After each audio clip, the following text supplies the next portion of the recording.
unmuted.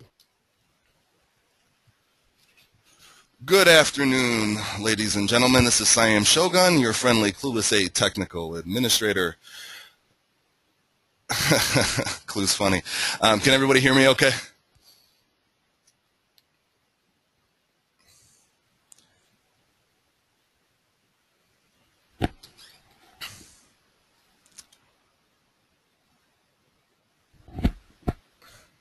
All right, fantastic, guys. So we're going to kick off a brief webinar here, kind of discussing a little bit about option spreads, and particularly utilizing option spreads when we're trading through earnings events. Earnings act as a catalyst that impact stock price in a manner that can be rather unpredictable at times.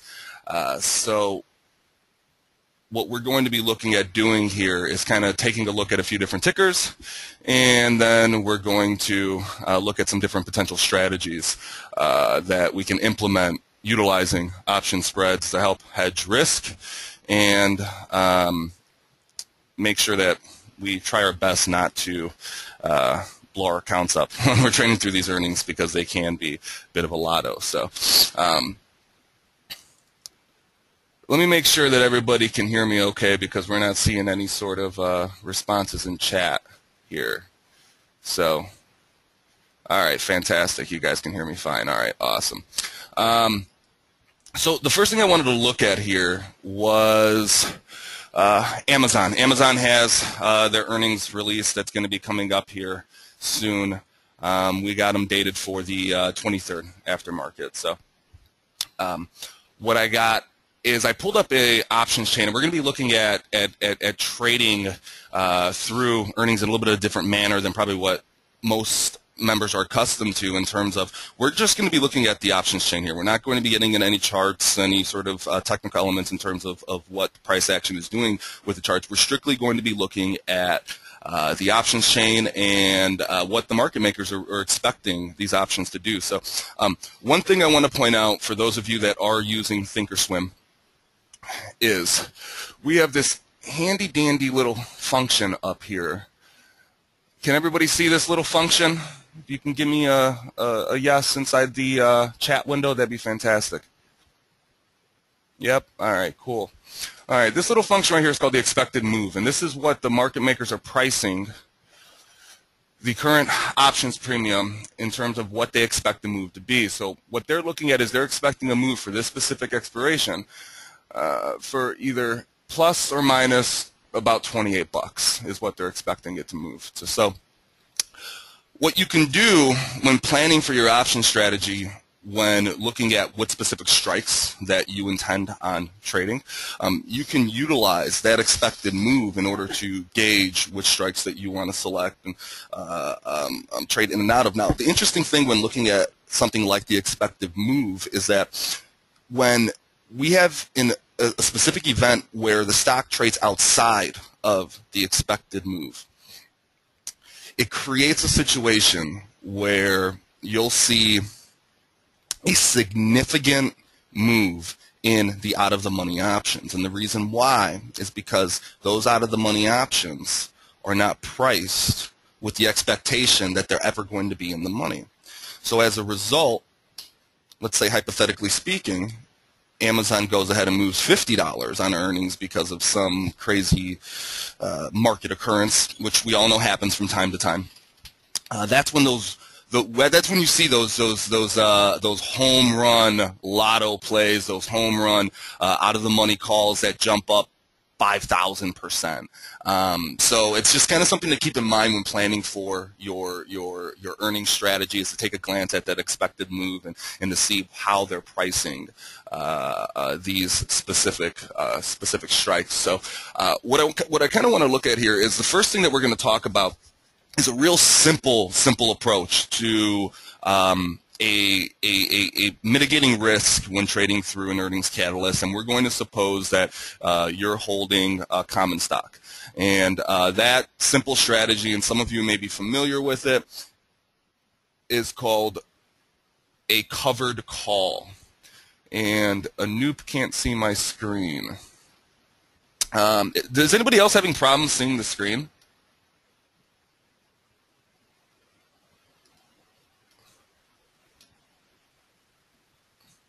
Yes means you can't see the screen, or yes means you're having problems seeing the screen? Okay. All right, Anoop. It looks like here. What I would suggest is that you log out and then log back in. Okay. So moving forward, what we're going to look at here is, like I just mentioned, a real simple approach. And when we're talking about a higher priced stock like Amazon, we're talking about a higher priced stock like Netflix, Priceline. It's a little bit more difficult to implement the covered call strategy if you're not working with a larger portfolio, because obviously you're not going to be holding hundreds and hundreds of shares of these specific equities. But in the situation that you are holding shares, and let's say if it's a long portfolio and this is a long-term play, something that you're convicted in, you're invested in, this is something that you're not looking to take short-term gains on. It's imperative that you still manage your risk properly when trading through any type of catalyst, whether it be an earnings play, if you're in the biosphere, if it's the PDUFA or PDFUAs or whatever the acronym is, any type of these conferences, any instance where you feel that there's going to be a significant shift in price that could potentially expose you to a higher risk threshold than what you're necessarily comfortable with. What would be a good idea as far as how to mitigate that risk, or one strategy at least, is to utilize something called covered calls. Now, the nice thing in terms of implementing covered calls in a earnings situation is the fact that we have a scenario, particularly when dealing with options, we have a scenario where generally premium is hyperinflated, okay? And what happens here is that if we're looking at premium prices on, let's say, Amazon in this situation, you'll notice that they're significantly more expensive than what they would normally cost on any other trading day.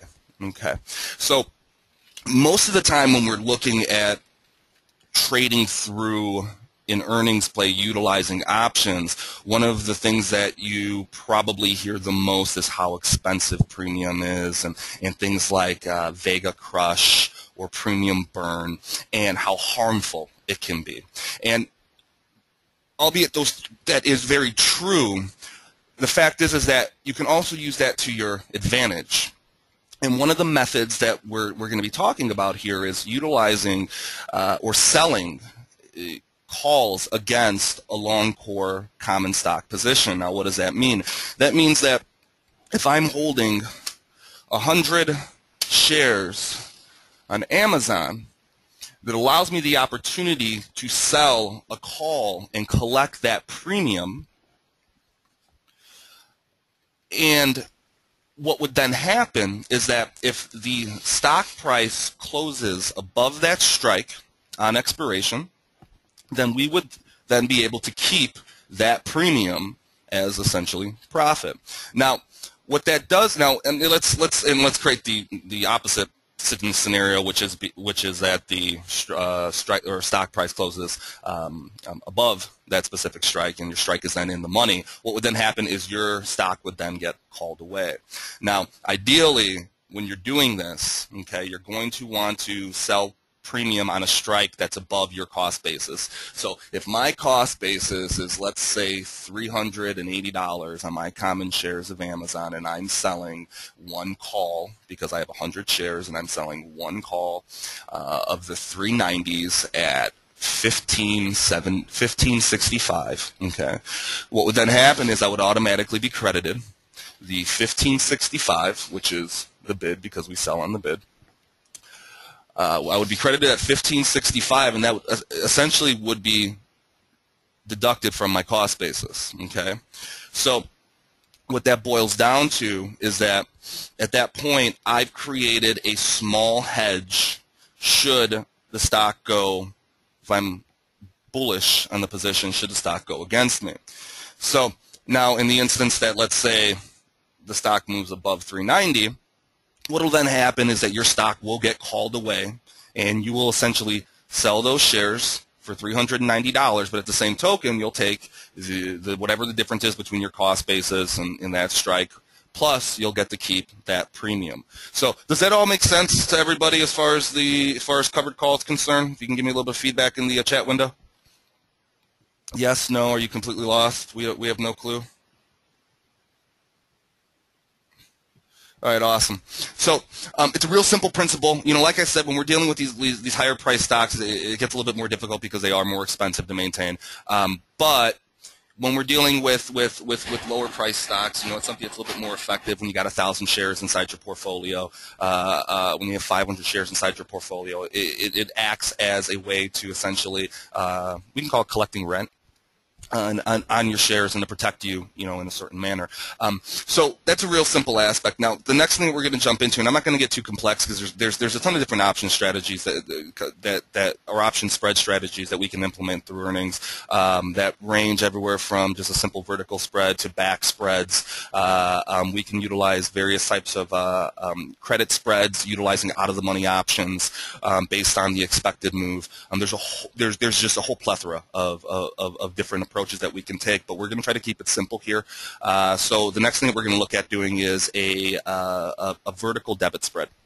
Most of the spreads that we're going to be looking at are going to be debit spreads. Once we get into the credit spread realm, it starts getting a little bit more complicated because the risk is increased a slight amount. So being that I'm keen on managing risk, we're going to talk more about these debit spreads, and essentially what a debit spread here is. And I'm going to go to my trusty favorite website, Investopedia, and we're going to pull up a quick definition of a debit spread, and just so everybody can specifically see.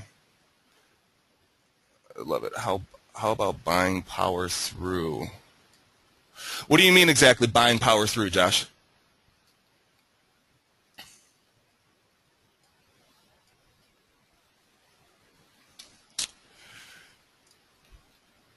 I'll let you get back to me on that, and I'm going to move forward.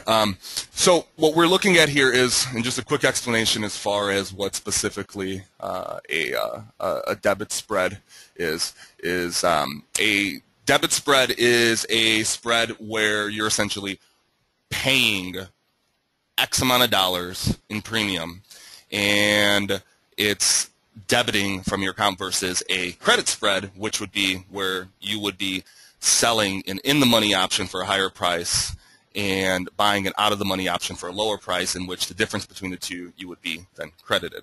So once again, with the debit spreads, your maximum risk that's going to be on the table when dealing with a debit spread is going to be the amount that you invested. So if you're spending $1 on your debit spread, your maximum risk at that point is $1. Now, in the inverse, when we're dealing with the credit spread, your maximum risk is going to be the difference between the two strikes. So we'll get more into that once we start talking about credit spreads here. So let's look at a quick debit spread example on Amazon. I'm going to create a bullish scenario, not saying I am bullish or bearish. I don't trade earnings at all. That's just my thing. So, but I'm going to create a hypothetical situation where I'm bullish on trading Amazon, and I want to get into some of the action. I want to get into this earnings action, and I want to play it to the long side, and let's say that my chart price target. Now, this isn't an actual chart price target. You need to refer to Clue's charts on the Twitter stream or on the website here to actually determine, what your potential targets are. But I'm just going to create a hypothetical target just for, the sake of this example. So let's say my situation here is that I'm looking at, okay, my price target here for Amazon based on this expected move to the upside is going to be, I'm going to be relatively conservative. We're looking for a $30 move, so I'm going to play $20 out, so we're looking at the 410s, okay? So I'm expecting that, or I'm speculating, I should say, I'm speculating that Amazon is going to tag that 410 level after a positive earnings report, okay? So there's a couple routes that you can go ahead and play this. Now, most people are going to be accustomed to playing these earnings plays through just buying an option, buying a call or buying a put. That's called just buying a long option. Okay. So when you do that, you're exposed to the situation where you're essentially purchasing these hyperinflated premiums. Okay, now what happens in these types of scenarios, which is going to be detrimental to your trading account, is the fact that we deal with a situation called Vega crush. And when that occurs, that's going to have a significant impact on the premium, and the premium is going to get completely annihilated, assuming that the underlying price does not reach at least close to, if not above, your strike. As you all have traded through an earnings report, or an earnings release rather, and I'm sure that you've just purchased straight long options, and you've probably woke up the next morning, looked at the market, the bell rings, you bought these things for $4, it was trading $20 ago, now it's up $10, and you've lost 75% of the premium in your position, and you're wondering what the hell happened. Well, when we're dealing with a situation where IV is the implied volatility is increased so much that causes this premium to be inflated, and now when we don't reach that strike price, the IV drops, and then inherently the premium drops as well. So you're going to get burnt in that situation. So what's one way that we can protect ourselves and play these earning plays without having to necessarily cope with that, but actually benefit when it comes down to these premium crush situations? So once again, we're going back to the example. My target's going to be 410. So I want to trade the 405s, but the fact is that the 405s are at 94 or 945 by 960, which is kind of pricey, if you ask me. So I want to play that same position with the expectations that we're going to be going to 410, but I don't want to pay $9.60 per contract on the 405s. Okay, so what we can do here is we can implement a pretty solid debit spread that's going to offer us a much more inexpensive opportunity to capitalize on this upside move that we're speculating is going to happen. Now, what happens is when we're trading a vertical spread, your profit is going to be maxed out. Understand that, okay? When you're trading just straight long options, your profit can straight to the moon, okay? But once again, you have the risk that you have to concern yourself with. Now, when we're dealing with a debit or a vertical spread, what happens here is that your gains are going to be capped. What do I mean by that? Okay, so what that means specifically is that your max gain is going to be the difference between the inside strike that you're purchasing and the outside strike that you're selling. Okay, you have a few different options as far as how you can go about approaching this. Okay, now if you want to take a little bit more of a conservative approach, you can go one strike out when you're creating your vertical spread. Now, the way I have this option chain pulled up is I actually just have the this is set up with just a single with the single strikes. Now, if you're utilizing Thinkorswim, and I'm sure that there's a few different, with the other platforms, there's different ways that you can do it. But you can actually pull up the specific types of spreads and buy them this way as well, which is a little bit simpler if you're not into figuring out the math in terms of what your cost is going to be. When I trade spreads, I like to leg into the spreads and I leg out of the spreads. Now, so that we're all on the same page in terms of the terminology that we're using, is each portion of your spread is called a leg. Okay, so when we're creating this vertical credit spread, what we're going to be doing is we're going to be buying a 405 call. Okay, and we're going to go $5 out of the money. We're $5 away from our strike. All right, and we're going to go ahead and we're going to sell the 410s. In this instance, they're going to be sold at $7.70. Okay, so what that's going to give us is approximately a $2 debit. All right, so what that means is that you're buying these 405s at $9.60, okay, so it costs you $9.60 to purchase that specific contract, okay, and then what you're doing is selling the 410s against your 405s, okay, and then what would then happen is you will get a credit for, in this instance, $7.70, all right, so that will give you a net debit of what you purchased your inside strike for, $9.60, less what you sold your outside strike for, which is $7.70. Okay, Does that all make sense to everybody? Yes, no, maybe so? All right, simple enough concept. It's math. We all love math. So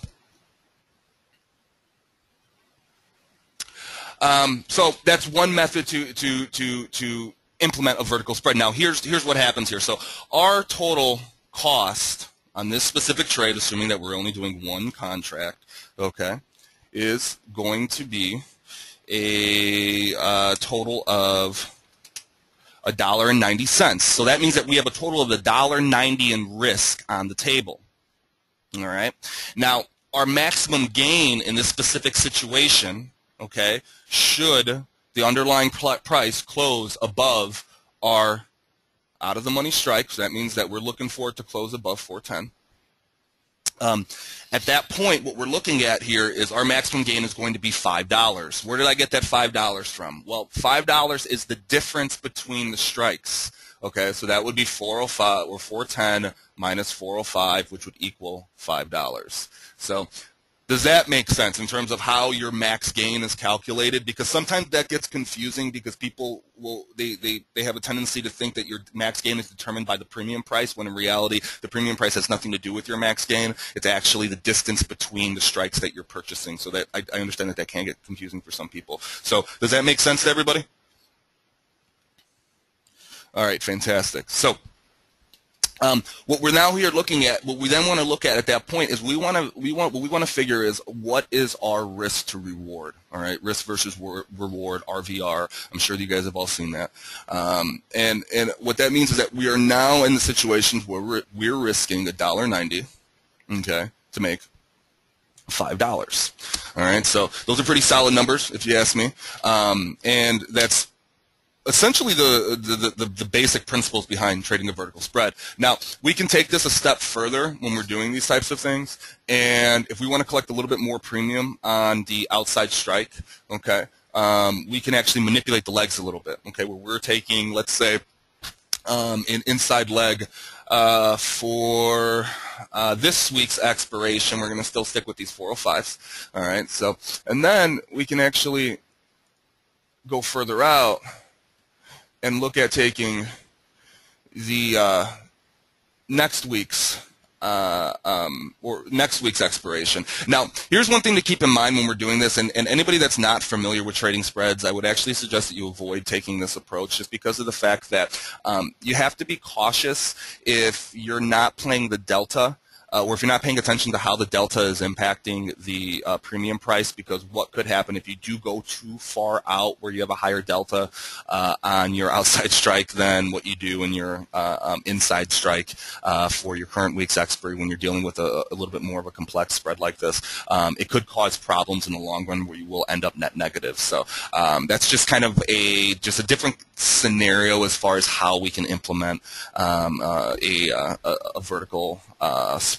So the next thing we're going to take a glance at is we can do the same thing with the short side. So if we're looking and we're bearish on a specific position here, or we're bearish on Amazon, we could take the exact same approach utilizing puts. And it's the same thing like we explained with the call scenario, except we're going to be doing this on the short side. And once again, it's going to be a net debit. We're limiting our risk, the amount of risk that we're putting on the table, and we're maximizing our risk versus reward, okay? So that essentially covers what we're going to be looking at here in terms of our vertical spread. So I'm going to take a minute here to kind of take any questions that anybody may have. One thing to keep in mind when you're trading spreads, your account needs to be set up. I believe it's options level 2 with margin.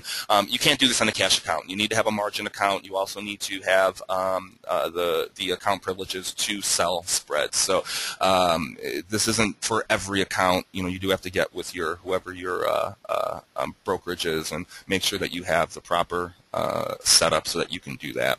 And then, of course, as always, you always want to make sure that you're aware of the risks that are involved when selling options, things like potential assignment and whatnot.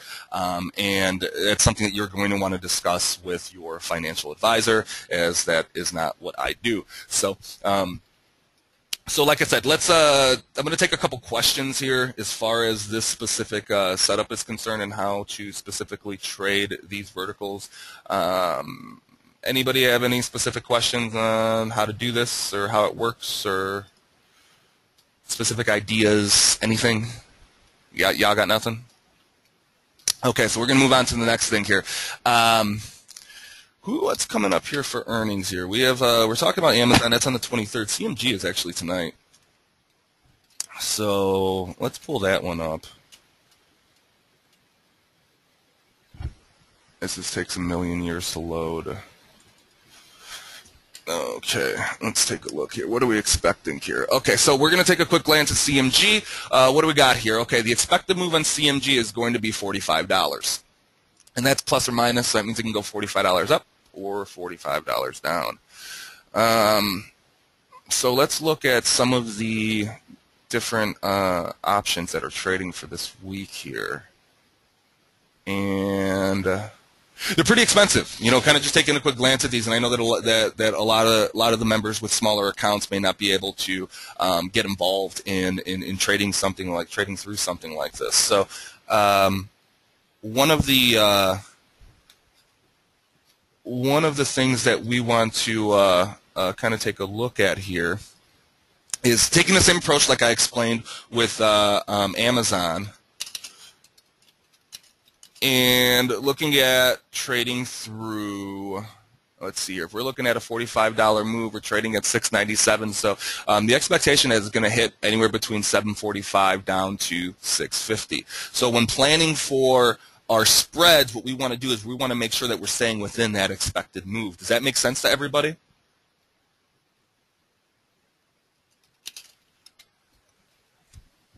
Okay. So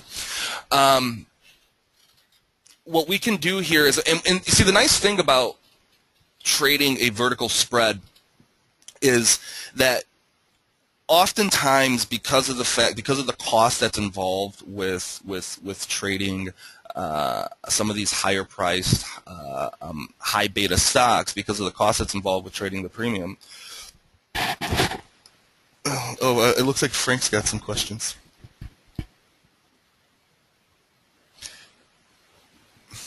Oh, okay. So it looks like, see, if you take a glance at the chart that Clue posted on the Twitter stream for CMG, it seems to be exactly the same as the implied move for ER. So that's an interesting correlation, and it's something to definitely take into consideration when planning your trade here. Okay, so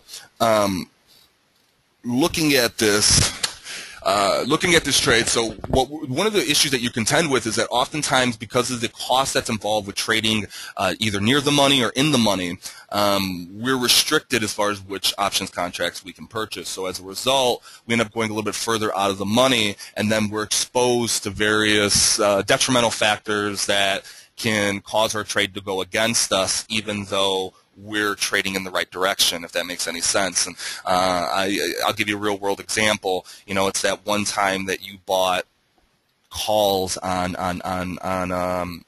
Google when it was trading at 530, and it goes up to 535, and you're in the 550s, and you end up actually losing premium on your position, and then you're like, what happened? Why did this happen? It's going up, but my premium's going down. And that's just the world of options. That's what happens. So the how to deal with that is obviously to go a little bit closer to the money, so that you have a little bit more delta, and you're not dealing with that same type of time decay that impacts these out of the money options so quickly. So, but that inevitably is going to cost you more money.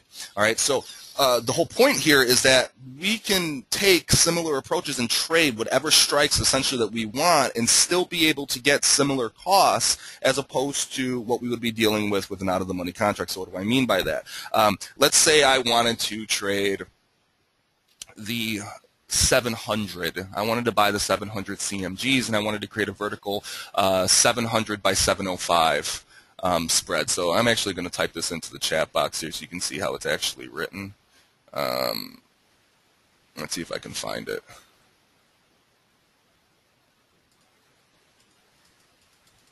All right, I'm going to type it into the public chat room on the actual website so you guys see what I'm talking about here. So if we're going to write a CMG 700 705 call spread, this is what it would look like, folks. Okay, and what that basically means is I'm buying the 700s and I'm selling the 705s. Now, as I explained before when we were using the Amazon example, what we're essentially doing here is we are taking a debit for the 2410, so we're purchasing 2410, and then we're selling the 705s against it at 2030.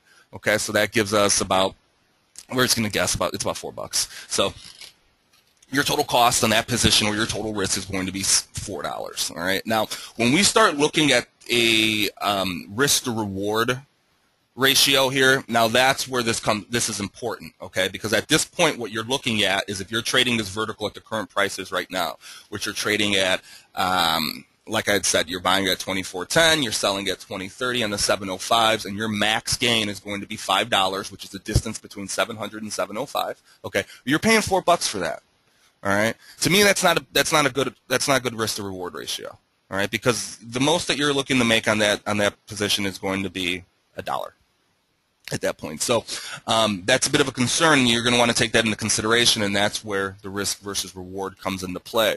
So I like to, when I'm trading any type of spread, I like my risk to reward to be at least 2 to 1. Okay, so that means that I want to get my debit cost to be less than $2.50 if I'm only looking to make $5 at that point. Okay, ideally I want it to be even less than that. Now I'm going to briefly talk about a interesting strategy when it comes down to legging in and legging out, which is a little bit more complex, and then we're going to wrap things up. We're going to take a couple questions, then we'll wrap things up because I'm not trying to tie up too much time here. So one thing that we can do here, if you're a little bit more experienced in trading spreads, is legging in and legging out. Okay. So in most instances, when you're buying these spreads, you're doing it at the same time. All right. So that means that you're essentially, and this would be the simplest way to do it here. What you're essentially doing is you're buying and selling at the same time. Okay, so you're buying your in the money call at once, and then you're selling your out of the money call at the same time. The orders are being executed simultaneously. So in the instance where we're legging in or legging out, what's happening is that we're entering into the long leg of our order first, and then selling against that order at a later time. Okay, and what this allows us to do is this allows us to actually manipulate what our cost basis is going to be on the overall position. All right. Now, the reason why I say this is tricky is because when you enter into a vertical spread simultaneously, meaning that you're buying your long leg and selling your short leg at the same time, your risk is immediately defined. Okay. Now, on the flip side, when we're doing when we're going ahead and we're legging into a trade, at that point you have maximum exposure to full risk on the long position until you go ahead and sell that short position. Now, what do I mean by that? That means that if I'm going to leg in to this 700 705 vertical call spread, okay, with the expectation that this premium is going to increase by the end of the day, because obviously we're going to have an increase in volatility and premium is going to go up.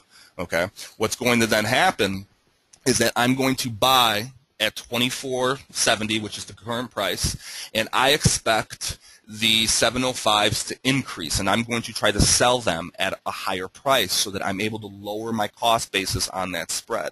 Now, if you're good at doing this, if you're able to pay attention to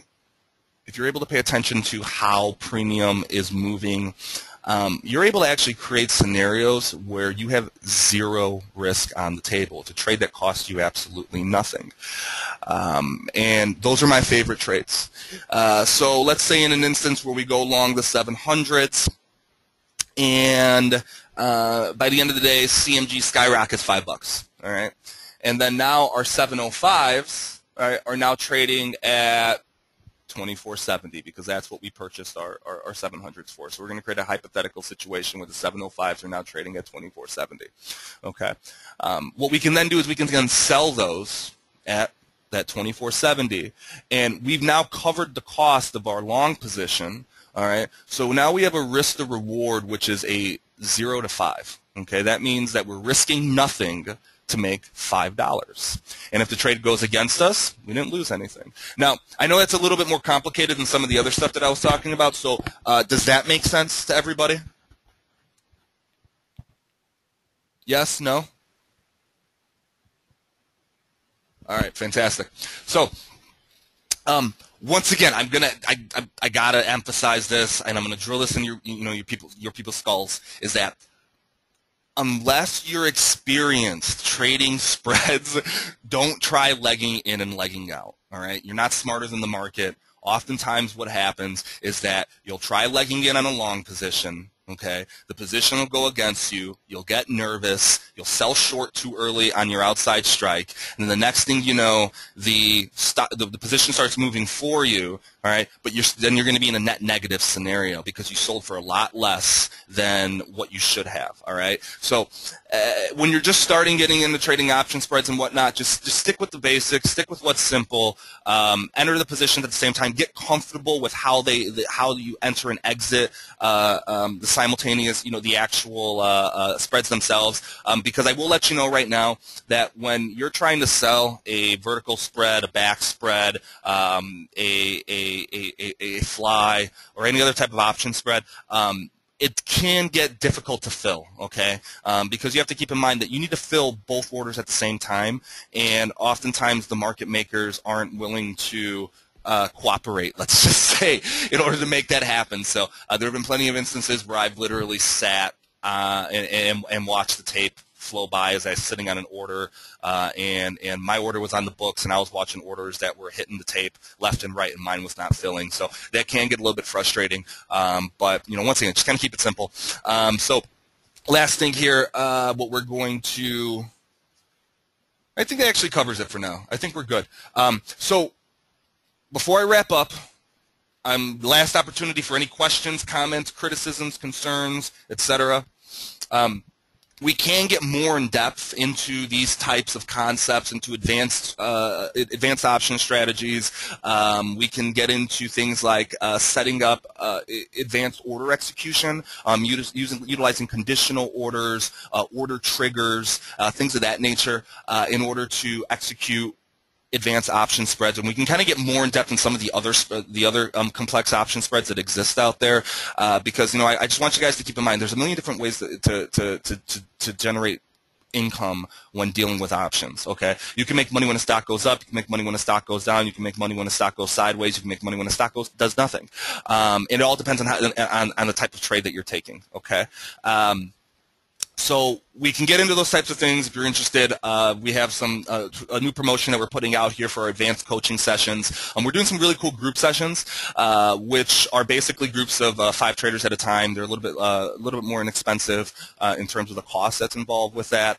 And then we're also doing, the traditional one-on-one sessions that we have been doing for a while, that we can kind of get more in depth into these types of concepts, these ideas. We can implement them, actually implement them into specific strategies, focusing on the charts that Clue puts together.